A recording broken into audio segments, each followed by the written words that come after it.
అందరికీ నమస్కారం. నేను మీ మెప్మా ఎస్హెచ్జి డీజీ మహిళ. అందరూ ఎలా ఉన్నారు? ఇందులో మనం VLOOKUP వంటి ఫంక్షన్స్, డేటాను ఫిల్టర్ చేయడం, కండిషనల్ ఫార్మాటింగ్ వంటివి నేర్చుకుందాం. ఎక్సెల్లో ఇది చాలా పవర్ఫుల్. Welcome back. నేను మీ Chandrashekar from Pragna virtual training academy, an initiative by MEPMA Andhra Pradesh. ఇవాళ నేను మీకు ఎక్సెల్ పార్ట్ 2 అడ్వాన్స్ ఎక్సెల్ నేర్పించడానికి వచ్చాను. ఎస్జిహెచ్ మహిళలకి చాలా విలువైన ఇంపార్టెంట్, మీ రోజువారీ బిజినెస్ చేసుకోవడానికి, లెక్కలు కట్టుకోవడానికి చాలా తేలిగ్గా, శక్తివంతంగా, త్వరగా పని అయిపోయే ఒక పరికరమే, ఒక టూలే ఈ ఎక్సెల్. ఈ ఎక్సెల్ని ఇంతకు ముందర మనం ఫార్ములాస్ అంటే తెలుసుకున్నాము. నెక్స్ట్ అట్లాగే ఎక్సెల్ని బేసిక్గా ఎలా వాడాలో తెలుసుకున్నాం, ఎలా సేవ్ చేయాలో తెలుసుకున్నాం, ఆటో ఫిల్ ఎలా చేయాలో తెలుసుకున్నాం. ఇవన్నీ పార్ట్ 1లో నేర్చుకున్నాం. ఇప్పుడు పార్ట్ 2లో మనం ముందుగా చార్ట్ నేర్చుకోబోతున్నాం. ఈ చార్ట్ వల్ల ఉపయోగాలు ఏంటంటే, మీకు సభ్యుల మీటింగ్ జరిగినప్పుడు అక్కడ మీరు ఎక్సెల్ ఫైల్ని చూపించినప్పుడు అందరికీ అర్థమయ్యేటట్టు అంకెలలో కాకుండా ఒక చార్ట్లో కనుక మీరు ప్రజెంట్ చేస్తే మీకు పనిని అవతల వాళ్ళకి సమర్పించడానికి చాలా సులువుగా ఉంటుంది. ప్లస్ మీ మీద అందరికీ కూడా నమ్మకం బాగా పెరుగుతుంది. సో ముందుగా మనం దీన్ని ఒక డేటా తీసుకొని, ఈ డేటాలో మనం ఏం రాసుకున్నాము, రీజన్ అంటే ప్రదేశం, సేల్స్ పర్సన్ అంటే ఎవరైతే అమ్మకందారుడు ఉన్నారో, ప్రోడక్ట్ ఏదైతే వస్తువు అమ్మామో అమౌంట్, ఎంత అమౌంట్ వచ్చిందో ఈ డేటా తీసుకొని డేటా మొత్తం సెలెక్ట్ చేస్తాం. డేటా సెలెక్ట్ చేసి ఇన్సర్ట్ లోకి వెళ్ళి మనం చార్ట్ అనే దాని మీద క్లిక్ చేస్తాం.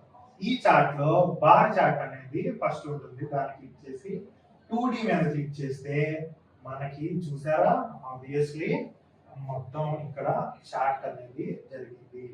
ఎవరు ఎక్కువ అమ్మారు, ఎవరు తక్కువ అమ్మారు అనేది వాళ్ళ పేరుని బట్టి ఆటోమేటిక్ గా మనం ఇక్కడ చెప్పగలుగుతాం. చార్ట్ యొక్క ముఖ్య ఉద్దేశం ఏంటంటే, ఎవరైతే చదువు రాని వాళ్ళు, అంకెలు ఇవన్నీ అర్థం చేసుకోలేరు, అనాలిసిస్ చేయలేరు, వాళ్ళకి సులువుగా అర్థం కావడం కోసం మీ గ్రూప్ సభ్యుల్లో మిగతా వాళ్ళందరికీ ఈ చార్ట్ అనేది ప్రదర్శిస్తాం. అంటే మీరు నెలలో ఎంత వసూలైంది, అప్పు ఎంత కట్టారు, ఇంకెంత రావాలి అనేవి కూడా మనం ఇలాగా చార్ట్ మీద చాలా సున్నితంగా ప్రజెంట్ చేయొచ్చు. సింపుల్ గా చూడాలని అంటే, ఇక్కడ సుజాత అనే ఆవిడ అందరికన్నా ఎక్కువ సేల్స్ చేశారు, అలాగే అందరికన్నా తక్కువ సేల్స్ శాంతి అనే ఆవిడ చేశారు. ఇదే మనం ఇలాగే మీ ఖర్చులు, ఆదాయాలు ఇలాంటివి కూడా పెట్టుకుని చార్ట్ అనేది క్రియేట్ చేసుకోవచ్చు. ఇకపోతే మొదటి లెక్చర్ లో మనం ఏం చేసాము, ఎడిషన్ అండ్ సబ్ట్రాక్షన్ నేర్చుకున్నాము. ఈ లెక్చర్ లో మనం ముందుగా మల్టిప్లికేషన్ నేర్చుకున్నాము. ఎక్సెల్ లో హెచ్ వేయడం ఎలాగా, ఎందుకు హెచ్ వేయాలి అని అంటే, ఎక్సెల్ లో ఆటోమేటిక్ గా అదొక బిల్ ప్రింటర్ లాగా తయారు చేయడానికి కొన్ని ఫీచర్స్ ఉంటాయి. ఆటోమేటిక్ క్యాలిక్యులేషన్ చేసి అమౌంట్ వచ్చేటట్టు. దానికోసం నేను ఒక కొత్త షీట్ తీసుకుంటున్నాను. షీట్ తీసుకొని ఇంతకు ముందుగా చేసినట్టు item name, quantity, rate, amount అని రాస్తాం. రాసినాక ఇప్పుడు ఈ అమౌంట్ అనే దాంట్లో మనం ఒక ఫార్ములా వేస్తాం. మల్టిప్లికేషన్ ఈక్వల్ టు అని సెలెక్ట్ చేసి, సెల్ రెఫరెన్స్ నేర్పించాను కదా మీకు, B3 అని క్లిక్ చేసి ఇంటూ P4 సెల్ ని క్లిక్ చేశాను, ఎంటర్ నొక్కాను. ఇప్పుడు ఇక్కడ క్లిక్ చేసి నేను ఈ చివర ఉన్న దాన్ని డ్రాగ్ చేశాను, ఫిల్ హ్యాండిల్ డ్రాగ్ చేసిన తర్వాత ఈ ఆకరం ఇక్కడ క్లిక్ చేసి ఇక్కడ టోటల్ అని రాసి, ఇక్కడ ఆటో సమ్ అని ఒక ఫీచర్ ఉంటుంది, ఇక్కడ దాన్ని క్లిక్ చేయాలి. క్లిక్ చేసిన తర్వాత ఎంటర్ నొక్కాలి. ఎంటర్ నొక్కేస్తే ఆటోమేటిక్ గా బిల్ అమౌంట్ అదే క్యాలిక్యులేట్ చేసుకుంటుంది. ఇక్కడ మీరు మీ కొట్టు పేరు రాసుకోవచ్చు, లక్ష్మీ జిరాక్స్ సెంటర్, లేదంటే కార్తికేయ కిరాణా కొట్టు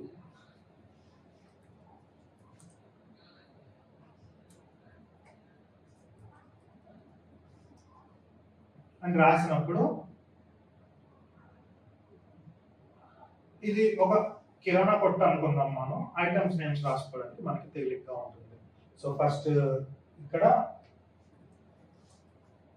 వెరీ గుడ్ లక్ష్మీ కిరాణా సెంటర్. ఇక్కడ ఐటమ్ నేమ్ వచ్చేసి రైస్. ఇప్పుడు వర్డ్ లో చేసాం ఇంకా ముందర క్లాసులు మీరు కనుక గమనిస్తే. ఇప్పుడు చూడండి, నేను క్వాంటిటీ 5 రాసి రేట్ 50 అని అయ్యగానే అమౌంట్ నేను లెక్క పెట్టే విధానం పెట్టకుండానే ఆటోమేటిక్ గా వచ్చింది.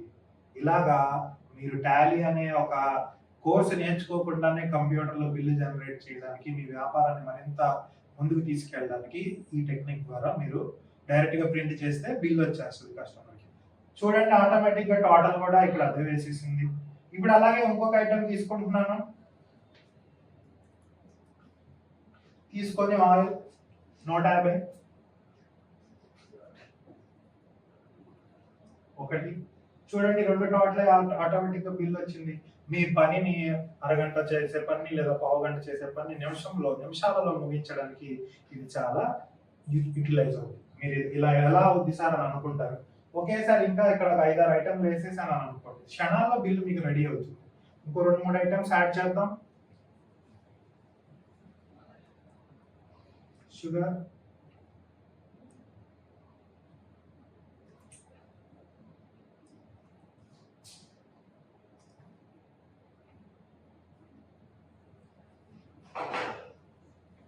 రైస్, ఆయిల్, షుగర్, సోప్, 10 సోపులు, 20 రూపాయల సోపులు. నెక్స్ట్ షాంపూ, చిక్ ప్యాకెట్లు 4 రూపాయలు, 10, 4 రూపాయలు. చూడండి బిల్ ఎంత చక్కగా 6600 వచ్చిందో. దీన్ని కనుక మీరు ఫైల్లోకి వెళ్ళి ప్రింట్ చేసి ఇచ్చేసారని అంటే బిల్ రెడీ. సో ఇట్లాగా మల్టిప్లికేషన్ తో పాటు ఒక బిల్ ఇచ్చే ఒక వ్యవస్థని మీరు అందరూ నేర్చుకున్నారని ఆశిస్తూ నెక్స్ట్ డివిజన్ ఎలా చేయాలో చూద్దాం. డివిజన్ కూడా అంతేనండి.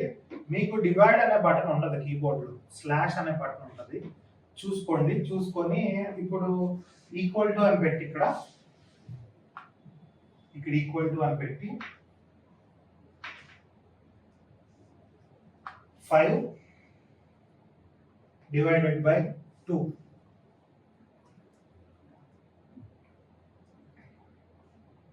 ఎంత వచ్చిందండి?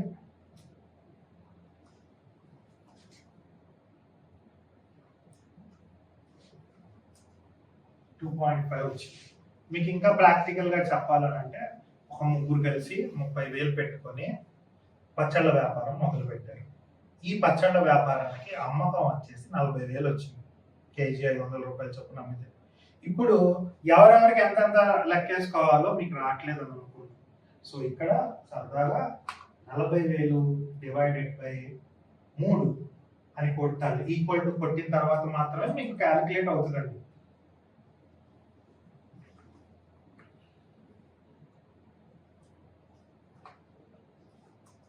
$40,000 డివైడెడ్ బై 3 అనగానే ప్రతి వ్యక్తికి 13,333 రూపాయలు అనేది ఇక్కడే ఎక్సెల్ షీట్ లో మీరు డివైడ్ చేసి చేసుకోగలరు. సో మీరు బాగా నేర్చుకున్నారని ఆశిస్తూ నెక్స్ట్ పర్సంటేజ్ క్యాలిక్యులేట్ చేయడం చూద్దాం. ఇప్పుడు ఇందాక ఒక స్టూడెంట్ టేబుల్ వేసి టోటల్స్ వేసాము. అది ఒకసారి షీట్ ఓపెన్ చేసుకుందాం, లేదంటే రాసుకుందాం. సో చిన్నగా ఒక 3 స్టూడెంట్స్ డేటా రాసుకున్నాము. ఒక కొత్త షీట్ తీసుకొని ఈ డేటాలో మనం ఏం రాసుకుంటాం? Student name, maths, physics, chemistry 3 marks రాసుకొని టోటల్ రాసుకుందాం.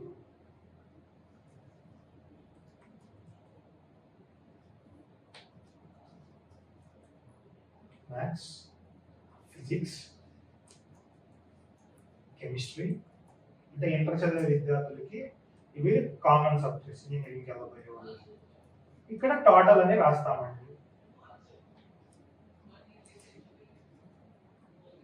ఇప్పుడు మనం స్టూడెంట్ నేమ్ వాణి, రాణి, మణి అని రాసుకొని 3కి మార్క్స్ వేసుకుంటాం. 90, 80, 70.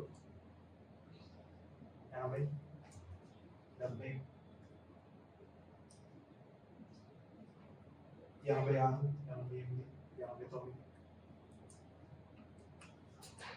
75, 74. మనం ఎలాగో టోటల్ చేస్తాం. ఇక్కడ క్లిక్ చేసి మనం ఈక్వల్ టు సమ్ అని చేయొచ్చు. దీన్ని పట్టుకొని మొత్తం డ్రాగ్ చేయొచ్చు. ఇప్పుడు పర్సంటేజ్ చేయాలంటే ఇక్కడ క్లిక్ చేసి పైన పర్సంటేజ్ అని రాయండి.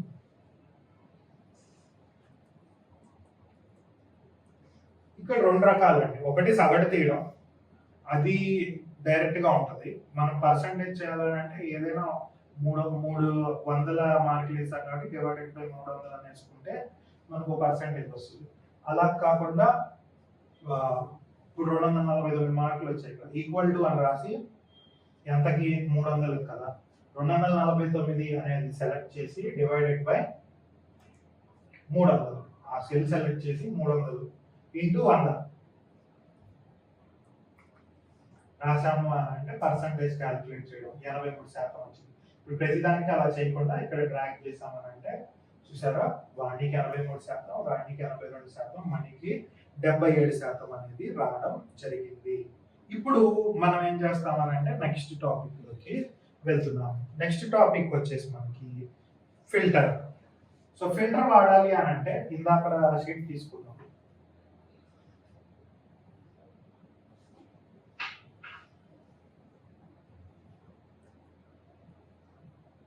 ఇక్కడ నాకు ఫిల్టర్ కావాలి అని అంటే ఈ డేటా మొత్తాన్ని సెలెక్ట్ చేస్తున్నాను. డేటా అంతా సెలెక్ట్ చేస్తున్నాను. సెలెక్ట్ చేసి ఇక్కడ సార్ట్ అండ్ ఫిల్టర్ అనే ఒక ఆప్షన్ ఉంటుంది. దాని మీద క్లిక్ చేసి ఫిల్టర్ అనే దాని మీద క్లిక్ చేస్తే నాకు డ్రాప్ డౌన్ మెనూస్ వస్తాయి. అక్కడ సేల్స్ పర్సన్స్ దగ్గర క్లిక్ చేసి ఇక్కడ చూసారా అందరి డీటెయిల్స్ వచ్చాయి. నాకు పర్టికులర్ గా సెలెక్ట్ ఆల్ అని టిక్ తీసేసి నాకు గీత, రాణి, రోజా డీటెయిల్స్ మాత్రమే కావాలి. గీత, రాణి, రోజా. ఓకే నొక్కాను. ఆటోమేటిక్ గా చూసారా ఫిల్టర్ అయిపోయి వాళ్ళ డీటెయిల్స్ మాత్రమే వచ్చాయి. ఇలా మనం ఫిల్టర్ ని వాడతాము. ఇలా ఫిల్టర్ ఎందుకు ఉపయోగపడుతారంటే ఏ వ్యక్తి ఎంత చేశాడు పర్టికులర్ గా వాళ్ళ ఒక్కళ్ళనే ఫోకస్ చేయడానికి చేస్తాం. అలాగే మనం గ్రూప్ సభ్యులుగా విడిపోయి ఉన్నారనుకోండి, ఆ డేటా అంతా ఒకేసారి వచ్చింది, 2-3 గ్రూపులు కలిపి ఉన్నాయి, గ్రూప్ నెంబర్ 1, గ్రూప్ నెంబర్ 2 అని పర్టికులర్ గా ఏదైనా ఉందంటే ఒక కాలము అక్కడ క్లిక్ చేసి ఫిల్టర్ చేసి గ్రూప్ నెంబర్ 1 అని కనుక మీరు వేసి ఉంటే అక్కడ ఆ గ్రూప్ నెంబర్ కి సంబంధించిన డీటెయిల్స్ మాత్రమే మనకి ఫిల్టర్ అయ్యి కనిపిస్తాయి. ఇది ఫిల్టర్ ఆప్షన్ అండి. ఈ ఫిల్టర్ ఆప్షన్ అయిన తర్వాత నెక్స్ట్ మనం ముఖ్యమైన పెద్దవి అయిన పైవట్ టేబుల్లోకి వెళ్ళబోతున్నాం. ఇప్పుడు పైవట్ టేబుల్ జాగ్రత్తగా వినండి, 1-2 సార్లు, ఇది వీడియోనే కాబట్టి మళ్ళీ వెనక్కి జరుపుకొనైనా చూసుకోండి మీకు అర్థం కాకపోతే. ఇది కొంచెం పెద్దది. మీకు గ్రూప్ సభ్యుల్లో మీకు ఎలా ఉంటుంది అని అంటే ఇది ఎలా వాడుకోవచ్చు అని అంటే అనాలిసిస్ చేసుకోవడానికి వాడుకోవచ్చు. ఇక్కడ ఏం జరుగుతుంది, ఈ పైవట్ టేబుల్లో ఇక్కడ ఒక రీజన్ ఇచ్చాం, ఒక ప్రాంతానికి సంబంధించిన వాళ్ళు, నార్త్ వాళ్ళు, ఈస్ట్ వాళ్ళు, సౌత్ వాళ్ళు, అలాగే సేల్స్ పర్సన్స్ ఉన్నారు, ప్రొడక్ట్లు అమ్మారు, అమౌంట్లు అమ్మారు. చూడగానే ఎవరు బాగా అమ్ముతున్నారు, ఎవరు ఎక్కువ అమ్మారు, ఎవరు తక్కువ అమ్మారు, ఎవరు ఎంత అమ్మారు అనేది ఒక వ్యాపారంలో ఏం జరుగుతుందో మీకు తెలుసా? సేమ్ ఇదే పరిస్థితి తెలియదు. సేమ్ ఇదే పరిస్థితి మన సొంత వ్యాపారంలో కూడా జరుగుతుంది. అమ్ముతుంటాం ఏదో గాల్లో, ఎంత అమ్మాం, ఏమమ్మాం, ఏంటి అనే డీటెయిల్స్ మనకి రావండి. సో ఆ డీటెయిల్స్ తెలియాలి పర్టికులర్ గా క్షుణ్ణంగా మైక్రో లెవెల్లో ఈ ప్రోడక్ట్ కింద మేము ఈ సరుకు ఎంత వచ్చింది, ఈ శాలరీకి ఎంత వచ్చింది, ఈ వస్తువు మీద ఎంత లాభం వచ్చింది, ఇలాంటివన్నీ తీయడానికి మనకి ఈ పైవట్ టేబుల్ అనేది బాగా ఉపయోగపడుతుంది. సో ఇప్పుడు పైవట్ టేబుల్ చేయాలి అని అంటే ఫస్ట్ డేటా మొత్తాన్ని సెలెక్ట్ చేసుకొని ఇన్సర్ట్ లోకి వెళ్ళాలి. డేటా మొత్తం సెలెక్ట్ చేసుకొని ఇన్సర్ట్ లోకి వెళ్ళి ఇన్సర్ట్ లో పైవట్ టేబుల్ అని ఉంటుంది, దాన్ని క్లిక్ చేయాలి. క్లిక్ చేయగానే మనకి ఒక ఆప్షన్ వచ్చింది. ఈ ఆప్షన్ లో ఏముంటది అని అంటే ఇలా మొత్తం వచ్చింది, న్యూ వర్క్ షీట్ అని ఇక్కడ ఉంటుంది, అక్కడ పెట్టి ఓకే నొక్కండి. ఓకే నొక్కిన తర్వాత మీకు ఎంటీగా ఇలా వస్తుంది, చూడగానే ఏం అర్థం కాదు, ఏంటి ఇక్కడ ఏదో ఉంది అనుకుంటాం. కానీ ఇటు సైడ్న మనకి అసలైన విషయం ఉంటుంది. దీన్ని బేస్ చేసుకుంటే ఇటు మనకి టేబుల్ ఫామ్ అవుతుంది. సో ఫస్ట్ ఒకసారి పక్క షీట్కి వెళ్ళి చూద్దామా అసలు ఏముంది సేల్స్ డేటా. నాకు ఈచ్ పర్సన్ ఎంత అమ్మారో కావాలి, ఈచ్ పర్సన్ ఎంత అమ్మారో కావాలి. ఇప్పుడు నేను క్షుణ్ణంగా చూసుకోవాలి. ఇప్పుడు నేను పైవట్లోకి వెళ్ళి ఫస్ట్ అమౌంట్ మీద టిక్ పెట్టుకుంటా. అమౌంట్ మీద ఇక్కడ ఉంటుంది డౌన్ ఆరోకి, అమౌంట్ మీద టిక్ పెట్టుకొని దాన్ని పెట్టగానే వాల్యూలోకి వెళ్ళిపోయింది. వాల్యూ అమౌంట్స్ అనేవి ఇక్కడికే వెళ్ళాలి. ఇప్పుడు నాకు ప్రతి మనిషి ఎంత అమ్మాడో కావాలి కాబట్టి నేను సేల్స్ పర్సన్ అనే ఫీల్డ్ ఉంది కదా, దాని మీద క్లిక్ చేసి దాన్ని రోలో పెట్టుకుంటా. ఇప్పుడు చూడండి, నాకు ఇటు డేటా ఫామ్ అయిపోయింది, ఎవరెవరు ఎంతెంత అమ్మారో. సో ఆ ఉన్న డేటాలోంచి స్పెసిఫిక్ గా తీసి చూసుకున్నాం. అందరికన్నా ఎక్కువ అమ్మారమ్మా సుజాత, ఓకే సుజాత ఉంచాలి, బాగా చేస్తుంది, అవసరమైతే జీతం పెంచమంటే ఒక 500 పెంచవచ్చు, తప్పు లేదు. అలా కాకుండా అందరికన్నా తక్కువ అమ్మారు అంటే శాంతి 3500 అమ్మింది. మరి ఉంచాలా, తీసేయాలా, లేదంటే మార్చాలా, ఇంకో డిపార్ట్మెంట్ లోకి వేరే పని చెప్పాలా, ఈ పని సరిగ్గా చేయలేకపోతున్నా నిర్ణయం తీసుకోవడానికి మనం ఉపయోగపడుతుంది. ఇప్పుడు మళ్ళీ ఒకసారి సేల్స్ డేటాలోకి వెళ్దాం మనం. ఇక్కడ రీజియన్ అంటే ఊర్లో తూర్పు, పడమర, ఉత్తరం రకరకాల వైపులు పంపించాలని అమ్మమన్నాం అనుకోండి సేల్స్ పర్సన్. ఏ రీజన్ లో ఎక్కువ అమ్మింది, ఏ రీజన్ లో తక్కువ అమ్మింది అనేది నాకు ఇక్కడ తెలుస్తుందా? తెలియట్లా. ఇప్పుడు పైవట్ ని యూజ్ చేసి నేను తెలుసుకుంటాను. పైవట్లోకి వెళ్దాం. పైవట్లోకి వెళ్ళి సేల్స్ పర్సన్ మీద టిక్ తీసేసి రీజన్ అని నేను అక్కడ పెడతాను, రోలో రీజన్ అని పెడతాను. ఎప్పుడైతే రోలో రీజన్ అని పెట్టానో నాకు ఏం జరిగింది, ఏ రీజన్ ఎక్కువ అమ్మింది, వెస్ట్ నార్త్ ఎక్కువ అమ్మింది 15600. సో నార్త్ సైడ్ ఒకళ్ళ కాదు ఇద్దరినో ముగ్గురునో పంపిస్తే ఇంకా ఎక్కువ అమ్మచ్చు. అలాగే సౌత్ లో ఎక్కువ అమ్మలేదు. సో సౌత్ లో ఎక్కువ అమ్మలేదు కాబట్టి అక్కడ ఒకళ్ళని లిమిట్ చేయడమో ఏదో మనం చూసుకుందాం. నెక్స్ట్ అట్లాగే యావరేజ్ గా వెస్ట్ అమ్ముతుంది, అన్నిటికన్నా లీస్ట్ సౌత్ లో ఉంది. సో వెస్ట్ మీద ఒకళ్ళని పంపిస్తే అక్కడ బాగా అమ్ముతారేమో చూసుకొని ఇలాంటి నిర్ణయాలు తీసుకోవడానికి ఉపయోగపడుతుంది. మళ్ళీ ఇలాగే మనం సేల్స్ డేటాలోకి వెళ్ళి ఇంకేమైనా ఐడెంటిఫై చేయగలమా అనేది కనుక చూసుకుంటే పైవట్ డేటాలో ప్రోడక్ట్ ఇది చాలా ఇంపార్టెంట్. ఎక్కడ అమ్ముతుంది, ఎవరు అమ్ముతున్నారో చూసాం, కానీ ఏ ప్రోడక్ట్ బాగా అమ్ముడవుతుంది అనేది మనకి ఈ డేటాలో తెలుస్తుందా, తెలియటం లేదు. కాబట్టి ఇప్పుడు నేను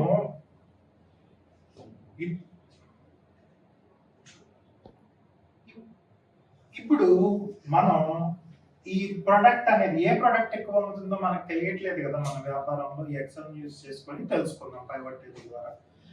ఇప్పుడు మనం పైవట్ టేబుల్లోకి వెళ్దాం. డేటా ఇక్కడ ప్రొడక్ట్ పెడదాం రోలో, రీజన్ తీసేసి. ఎప్పుడైతే మనం ప్రొడక్ట్ పెట్టామో ఇక్కడ సెలెక్ట్ చేసి టిక్ పెట్టామో రోలో మనకి డేటా అనేది నీట్ గా వచ్చింది. సో చూడండి, పెన్సిల్ అంట 15000 అమ్మాయంట, పెన్నులు 17000 అమ్మాయంట, నోట్బుక్లు 9000 అమ్మాయంట. సో దీన్ని బట్టి మనం ఏం చేయొచ్చు, పెన్నులు బాగా అమ్ముతున్నాయి కాబట్టి కొత్త పెన్నులు ఆర్డర్ పెట్టుకోవాలి. అలాగే మనకి నోట్బుక్లు సరిగ్గా అమ్మట్లేదు కాబట్టి నోట్బుక్లు మళ్ళీ వేయించుకోకూడదు. మనకి వేయించుకున్నామని అంటే మన షాప్ లో నోట్బుక్లు నిలబడిపోతే మన చేతిలో డబ్బులు ఉండవు, డబ్బులు రొటేషన్ సరిపోదు. సో ఇట్లాగా ఎక్సెల్ యూజ్ చేసి ప్రతి ఒక్క ఎస్జిహెచ్ మహిళలు వాళ్ళ యొక్క వ్యాపారాలని ఇలా ఫీల్డ్స్ లో పెట్టుకొని పైవట్ టేబుల్ ని ఉపయోగించుకుంటారని నమ్ముతున్నాను. నెక్స్ట్ ఇంకొక అతి ముఖ్యమైన టాపిక్ ఆఖరుగా ఎక్సెల్ లో మనం చెప్పబోయేది వీలుకప్ అనే టాపిక్. సో వీలుకప్ అనే టాపిక్ కి సంబంధించిన డేటాని ఇప్పుడు నేను తీయబోతున్నాను. సో మీరు చిన్న చిన్న ఉద్యోగాలు లాంటి వాటికి వెళ్ళాలనుకున్నా, మీరు సొంత ఇది పెట్టుకోవాలనుకున్నా, ఈ సబ్జెక్ట్ మీకు బాగా రావాలంటే ఫార్ములాస్ వేయడం, అతిపెద్ద ఫార్ములా అయిన వీలుకప్ అనే ఫార్ములాని నేను మీకు నేర్పిస్తున్నాను. ఎందుకనంటే అన్నం అంతా తడిమి చూడక్కర్లేదు, 4 మెతుకులు చూస్తే తెలిసిపోతుంది. అలాగే వీలుకప్ మీరు కనుక చేయగలుగుతున్నారు అంటే ఎక్సెల్ మొత్తం కూడా ఎలాగైనా సరే ఆపరేట్ చేయగలిగే సామర్థ్యత మీలో పెంపొందించుకున్నారని అర్థం అన్నమాట. సో అందుకనే ఈ VLOOKUP అనే టాపిక్ ని మనం చెప్పడం జరుగుతుంది. ఈ VLOOKUP అనే టాపిక్ లో మీరు కనుక చూసుకుంటే ఇక్కడ సీరియల్ నంబర్, సంఘం నంబర్, అలాగే సంఘంలో ఉండే మహిళల పేర్లు, అలాగే వాళ్ళ సొంత ఊర్ల డీటెయిల్స్, అలాగే వాళ్ళ లోన్ అమౌంట్లు అనేవి ఇవ్వడం జరిగింది డేటాలో. ఈ డేటాని యూజ్ చేసుకొని ఇప్పుడు నేను VLOOKUP వేయాలి. VLOOKUP అంటే ఏంటంటే వాళ్ళ యొక్క నంబర్ని బేస్ చేసుకొని మనం సిస్టంలో కొడితే ఎలా అయితే సచివాలయంలో కానీ లేదంటే బయట ఒక పెద్ద ఆర్గనైజేషన్లో ఆ నెంబర్ని బట్టి అటెండెన్స్ని బట్టి డీటెయిల్స్ వస్తాయో మనకి సేమ్ అదే ఇక్కడ జరుగుతుంది. అలాగా మనం ఎక్సెల్లో ఒక చిన్న ఫార్ములా వేసి ఒక పెద్ద సాఫ్ట్వేర్ లాగా మన ఏదైతే వ్యవహారాలు, ఆర్థిక వ్యవహారాలు ఉంటాయో, వాణిజ్య వ్యవహారాలు ఉంటాయో మనం ఆపరేట్ చేసుకుందాం. ముందుగా ఇక్కడ నేను సీరియల్ నంబర్ అని రాసుకుంటున్నాను. ఇక్కడ సీరియల్ నంబర్ అని రాస్తున్నాను.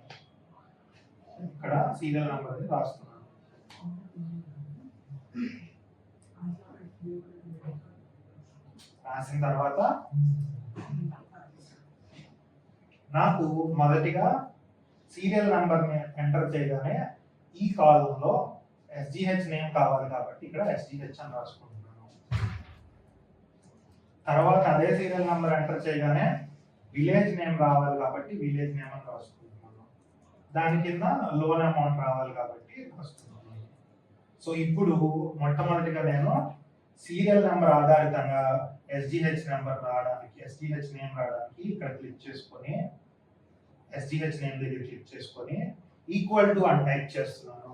ఈక్వల్ టు అని టైప్ చేసి ఇప్పుడు నేను ఏం చేస్తున్నానంటే V అని టైప్ చేయగానే VLOOKUP అని వస్తుంది. VLOOKUP BL అని టైప్ చేయగానే దాన్ని సెలెక్ట్ చేసి లేదా ట్యాబ్ నొక్కి ఇక్కడ పెద్దగా ఫార్ములా ఒకటి ఇచ్చాడు చూడండి. ఏమి ఇచ్చాడు? లుకప్ వాల్యూ, టేబుల్ అరే, కాలమ్ ఇండెక్స్ నెంబర్, రేంజ్ అనేది ఇచ్చాడు. సో లుకప్ వాల్యూ అంటే ఎక్కడ మనం అమౌంట్ ప్రెస్ చేస్తే, ఎక్కడ మనం నెంబర్ ప్రెస్ చేస్తే నాకు ఇది చూపించాలని అడుగుతున్నాను అక్కడ ప్రెస్ చేయాలి. ఇక్కడ సీరియల్ నెంబర్ అని ఉంది కదా, అక్కడ నేను క్లిక్ చేయాలి. లుకప్ వాల్యూ ప్లేస్ లో సీరియల్ నెంబర్ ప్రెస్ చేశాను, కామా టేబుల్ అరే అని అడుగుతుంది. టేబుల్ అరే అంటే ఈ పేర్లు హెడ్డింగ్లు కాకుండా మిగతా డేటా మొత్తాన్ని కూడా సెలెక్ట్ చేయాలి. Comma column index number. ఈ SGH నేమ్ అనేది ఏ కాలం లో ఉంది? సీరియల్ నెంబర్ అనేది మొదటి కాలము, SGH అనేది రెండో కాలం, కాబట్టి ఇక్కడ 2 అని రాస్తాము. 2 అని రాసి కామా ఇచ్చి పెట్టి లుకప్ రేంజ్ లో ఫాల్స్ మ్యాచ్ అని పెట్టాలి. 2 అని రాసి కామా ఇచ్చి లుకప్ రేంజ్ లో ఫాల్స్ మ్యాచ్ అని రాయాలి. ఫాల్స్ మ్యాచ్ ఇక్కడ ప్రెస్ చేయండి. ఎంటర్.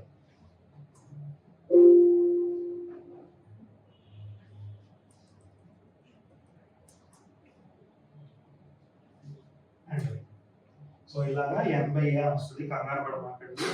ఇప్పుడు మనం సీరియల్ నెంబర్ లోకి వెళ్ళి ఇక్కడ నాకు వాణి అనే ఆవిడ పేరు కావాలి కాబట్టి సీరియల్ నెంబర్ 3 అని టైప్ చేయగానే ఆవిడకి సంబంధించిన డీటెయిల్స్ అని ఇక్కడ చూసారా, వాణి అని ప్రజెంట్ అయిపోయినాయి నాకు వచ్చేసినాయి. సో ఇలాగా VLOOKUP అనేది మనం ఆపరేట్ చేస్తాం. అయితే ప్రతి దానికి ఇప్పుడు మనం మళ్ళీ ఫార్ములా వేయాలి కాబట్టి మనం విలేజ్ నేమ్ రాసుకోవాలి. విలేజ్ నేమ్ ఏమని రాయాలి? ఇక్కడ విలేజ్ నేమ్ కి మళ్ళీ VLOOKUP ఫార్ములా వేయాలి. ఇక్కడ క్లిక్ చేసి ఈక్వల్ టు అని టైప్ చేసి మళ్ళీ VLOOKUP అని టైప్ చేయండి. మళ్ళీ ఇప్పుడు నేను ఏం చేస్తున్నాను, విలేజ్ నేమ్ కదా లుకప్ వాల్యూ, మళ్ళీ ఇక్కడ సీరియల్ నెంబర్ మీద క్లిక్ చేస్తాను. ఎక్కడైతే నేను ఎంటర్ చేస్తున్నానో ఆ ఏరియా మీద క్లిక్ చేస్తాను, కామన్ నొక్కుతాను. మళ్ళీ టేబుల్ అరే, మళ్ళీ డేటా మొత్తం సెలెక్ట్ చేస్తాను, మళ్ళీ కామన్ నొక్కుతాను. మళ్ళీ column index number, village name అనేది 1, 2, 3 కాలం కాబట్టి ఇక్కడ 3 అని ఎంటర్ చేస్తున్నాను. ఎంటర్ చేసిన తర్వాత మళ్ళీ కామా పెట్టి ఫాల్స్ మ్యాచ్ మీద క్లిక్ చేస్తున్నాను. ఫాల్స్ మ్యాచ్ క్లిక్ చేయగానే చూసారా మంగళగిరి అమ్మాయి ఎవరు మంగళగిరి అని రెడీ అయిపోయింది మన ఫార్ములా. ఇప్పుడు లోన్ అమౌంట్ కూడా వీలుకప్ ఫార్ములా అర్థం. మళ్ళీ ఈక్వల్ టు, మళ్ళీ వీలుకప్, మళ్ళీ లుకప్ వాల్యూ సీరియల్ నెంబర్ దగ్గర కామా, మళ్ళీ టేబుల్ అరే, మళ్ళీ column index number, loan amount ఎన్నోది 4ది. సో 4 అని రాసి కామా పెట్టి ఫాల్స్ మ్యాచ్ అనేది సెలెక్ట్ చేసుకుంటాం, ఎంటర్ చేస్తాం. చూసారా మొత్తం 3 అని టైప్ చేయగానే వాణి మంగళగిరి 25,000 లోన్ అమౌంట్ అని చూపిస్తుంది. అలాగే ఇప్పుడు లక్ష్మి డేటా కావాలి నాకు, నేను ఇక్కడ 7 నొక్కుతున్నాను. 7 నొక్కగానే ఏం జరిగింది, లక్ష్మి పాలకొల్లు 35,000. ఒక సాఫ్ట్వేర్ తయారు చేసిన విధంగా మనకి ఈ డేటాతో వర్కౌట్ అవుతుంది. సో ఇలాగా 3 సార్లు చెప్పాను. ప్రతిసారి మీరు ఇంకా ఎక్కువ వేసుకొని ఇంకా ఎక్కువ మీ సొంత వాణిజ్య లావాదేవీలు కానీ ఆర్థిక లావాదేవీలు కానీ మీకు ఏముంటాయో అవన్నీ వేసుకొని మీరు ఎక్సెల్ షీట్ లో మీరు ప్రాక్టీస్ చేసుకుంటూ ఇలాంటి మా వీడియోస్ చూసుకుంటూ ఉంటుంటే మీకు ఎక్సెల్ అనేది చాలా బాగా వస్తుంది. ఎక్సెల్ వస్తే అరగంటలో జరగాల్సిన పని ఇంకా తొందరగా నిమిషంలో జరిగిపోవడం వల్ల మీకు చాలా టైం సేవ్ అవుతుంది. ప్రస్తుతం ఉన్న ఆధునిక తరానికి తగ్గట్టుగా మీరు కూడా ఆధునికంగా అభివృద్ధి చెందుతూ ఉంటే ఆర్థికంగా, సామాజికంగా, సొసైటీలో మీరు బాగా ముందుకు వెళ్ళగలుగుతారు. ఈ ఎక్సెల్ మీరు బాగా వినియోగించుకోవాలని కోరుకుంటూ థ్యాంక్ యూ సో మచ్. ఈ ఫంక్షన్లు రాగానే మీకు డేటా చూసి నిర్ణయం తీసుకోవడం చాలా సులువుగా ఉంటుంది. ఇప్పుడు మీరు కూడా చిన్న డాష్బోర్డ్ డిజైన్ చేయండి. ఇప్పుడు మనం నేర్చుకున్న టాపిక్ పై కొన్ని ప్రశ్నలను చూద్దాం.